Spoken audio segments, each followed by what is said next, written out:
So guys, welcome back to my YouTube channel Mister Prince. ഇന്ന് നമ്മൾ സംസാരിക്കാൻ പോകുന്നത് നമ്മുടെ വൺ പീസ് നമ്മുടെ റിയൽ വേൾഡിൽ ഉണ്ടാക്കിയിട്ടുള്ള ഇൻഫ്ലുവൻസിനെ കുറിച്ചാണ്. എൻ്റെ ഒരു അഭിപ്രായത്തിൽ നിങ്ങളെല്ലാവരും ഈ വീഡിയോ കാണണം. അപ്പോൾ വീഡിയോയിലേക്ക് പോകുക. അതിന് മുമ്പ് നിങ്ങളെല്ലാവരും നമ്മുടെ ചാനൽ സബ്സ്ക്രൈബ് ചെയ്യണം. ഇന്ന് നമ്മുടെ ചാനൽ തീർച്ചയായിട്ടും 5K അടിക്കൂ. നിങ്ങളെല്ലാവരും വിചാരിച്ചാൽ വെറും 13-14 സബ്സ്ക്രൈബേഴ്സ് മാത്രമേ വേണ്ടൂ. അപ്പോൾ എല്ലാവരും പെട്ടെന്ന് തന്നെ നിങ്ങളുടെ ഫ്രണ്ട്സിനൊക്കെ ഷെയർ ചെയ്ത് കൊടുത്ത് നമ്മുടെ ചാനലിൽ നിന്ന് 5K അടിപ്പിക്കാം. നിങ്ങൾ ആരും സബ്സ്ക്രൈബ് ചെയ്യാതെ പോകരുത്. നമ്മളൊരു ആനിമേ ടീഷർട്ട് ഗിവ് അവേ ആയിട്ട് നൽകുന്നതായിരിക്കും. ഗിവ് അവേനെ കുറിച്ച് നമ്മൾ വേറെ തന്നെ ഒരു വീഡിയോ ചെയ്യുന്നതായിരിക്കും. അപ്പോൾ പെട്ടെന്ന് നിങ്ങൾ 5K എന്ന് പറയുന്ന മൈൻഡ് സ്റ്റോൺ ഒന്ന് കംപ്ലീറ്റ് ആക്കാൻ ശ്രമിക്കുക. അപ്പോൾ ഞാനധികം പറഞ്ഞു വെറുപ്പിക്കുന്നില്ല, നമുക്ക് നേരിട്ട് വീഡിയോയിലേക്ക് പോകാം.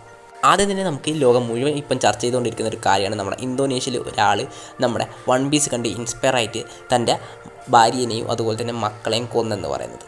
ആ ന്യൂസ് സത്യമാണോ ഫേക്കാണോ എന്നൊന്നും എനിക്കറിയില്ല. ചിലരൊക്കെ പറയുന്നുണ്ട് ഇന്തോനേഷ്യൻ ഗവൺമെൻറ് പടച്ചുവിട്ട ഒരു ന്യൂസാണ് അതെന്ന്. നമുക്കറിയാലോ ഇപ്പോൾ ഇന്തോനേഷ്യയിൽ എന്തൊക്കെയാണ് നടന്നുകൊണ്ടിരിക്കുന്നതെന്ന്. അപ്പോൾ അതിൻ്റെ ഭാഗമായിട്ട് കുറേ പേർ പടച്ചു വിട്ടതാണെന്നൊക്കെ പറയുന്നുണ്ട്. ഇനിയിപ്പോൾ ഇതൊക്കെ സത്യമാണെങ്കിൽ തന്നെ വൺ പീസിൽ എന്ത് കണ്ടിട്ടാണ് ആ പുള്ളിക്കാരെ ഇൻസ്പയർ ആയത് തൻ്റെ വൈഫിനെയും മക്കളെയും കൊല്ലാൻ? എനിക്ക് തോന്നുന്നത് അയാൾ നമ്മുടെ വൺ പീസിൻ്റെ മെയിൻ ക്യാരക്ടർ ഡോഫ്ലമിംഗോ ആണെന്നാണ് വിചാരിച്ചിരിക്കുന്നത്. അതുപോലെ തന്നെ നല്ല ഭാഗം നമ്മുടെ സെലസ്റ്റിയൽ ഡ്രാഗൺസ് ആണെന്നും വിചാരിച്ചാണ് കാണുന്നതെന്നാണ് എനിക്ക് തോന്നുന്നത്. അല്ലാതെ ഞാനിവിടെ വേറൊരു കാര്യങ്ങളൊന്നും കാണുന്നില്ല, തൻ്റെ ഭാര്യനെയും മക്കളെയും കൊല്ലാൻ മാത്രം. എനിക്ക് തോന്നുന്നത് അദ്ദേഹം നമ്മുടെ ഡോഫ്ലമിംഗോ ആണ് മെയിൻ ക്യാരക്ടർ എന്നും അതുപോലെ തന്നെ സെലസ്റ്റിയൽ ഡ്രാഗൺസ് ആണ് നല്ലതെന്നാണ് അദ്ദേഹം വിചാരിച്ച് വെച്ചിരിക്കുന്നതാണ്.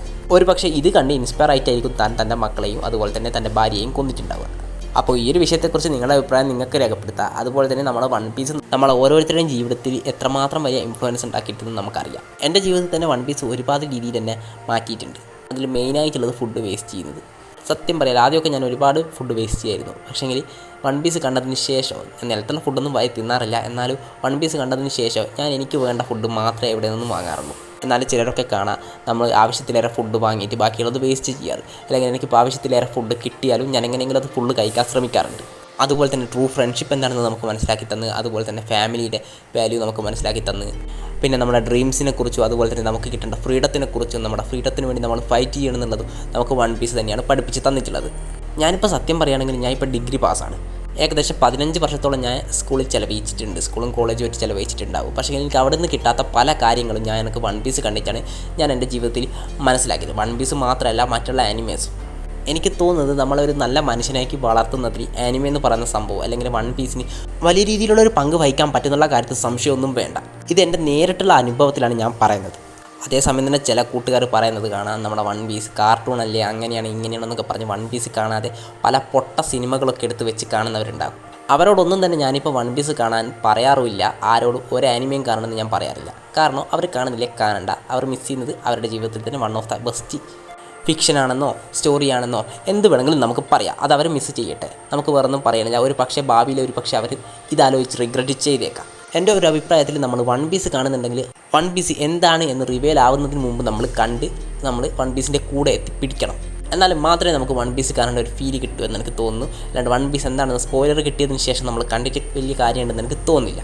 അതുകൊണ്ട് തന്നെ നിങ്ങൾ ആനിമേ കാണുന്ന കൂട്ടുകാരാണെങ്കിൽ വൺ പീസ് ഒരു വലിയ സ്റ്റോറിയാണെന്ന് വിചാരിച്ചിട്ട് വൺ പീസ് കാണാതിരിക്കുന്നുണ്ടെങ്കിൽ അത് നിങ്ങൾ ഇതിൻ്റെ പൊട്ടത്തരായിരിക്കും. നിങ്ങൾ ആനിമേ കാണുന്നുണ്ടെങ്കിൽ തീർച്ചയായിട്ടും നിങ്ങൾ വൺ പീസ് കാണണോ. കാണാത്തവരോട് ഞാൻ പ്രത്യേകിച്ചൊന്നും പറയുന്നില്ല. അത് അവരുടെ ഇഷ്ടമാണ്, അവർക്ക് തോന്നുമ്പോൾ അവർ കണ്ടോട്ടെ. ഞാൻ നിങ്ങൾക്കൊരു കാര്യത്തിൽ ഉറപ്പില്ല, നിങ്ങൾ വൺ പീസ് കാണുകയാണെങ്കിൽ നിങ്ങളുടെ ജീവിതത്തിൽ എടുത്തതിൽ വെച്ച് ഏറ്റവും ബെസ്റ്റ് തീരുമാനമായിരിക്കും അത് മാത്രമല്ല, എൻ്റെ ഒരു അഭിപ്രായത്തിൽ ഇപ്പോൾ വളർന്നു വരുന്ന എല്ലാ കുട്ടികളെയും ഒറ്റ തവണയെങ്കിലും നമ്മുടെ വൺ പീസ് അവരെ ഒന്ന് കാണിക്കാം. തീർച്ചയായിട്ടും അവർ നമ്മുടെ വൺ പീസിൽ നിന്ന് എന്തെങ്കിലുമൊക്കെ കണ്ടുപിടിച്ച് അവർ ഒരു നല്ല മനുഷ്യനായി മാറാൻ നല്ല ചാൻസ് ഉണ്ട്. നമുക്കറിയാം ഓരോ കുട്ടികളും ഓരോന്ന് കണ്ടാലും എങ്ങനെയാണ് എടുക്കുക എന്നൊന്നും നമുക്ക് പറയാൻ പറ്റില്ല. പക്ഷേ എനിക്ക് തോന്നുന്നത് വൺ പീസ് കാണുന്ന 99% ആൾക്കാരും വൺ പീസ് കണ്ട് ഇൻസ്പയർ ആകുക തന്നെ ചെയ്തിട്ടുണ്ട്.